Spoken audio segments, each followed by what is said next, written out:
बिस्मिल्लाहिर्रहमानिर्रहीम। इय्याक नअबुदु व इय्याक नस्तईन। यहाँ पे मौजूद तमाम मुअज़्ज़िज़ मेरे भाई और नौजवान, अस्सलाम वालेकुम। सबसे पहले तो नारा मार के बताना है कि जुनून मरता नहीं, जुनून बढ़ता है। इमरान तेरे जानिसार, इमरान तेरे जानिसार।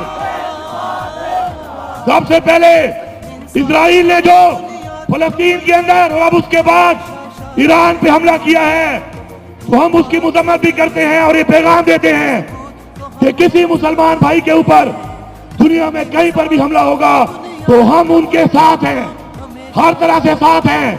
हम मजम्मत करते हैं इसकी और इंशाअल्लाह पूरी दुनिया के कुफार ये जान लो, हम गज़वा हिंद के लिए तैयार हैं।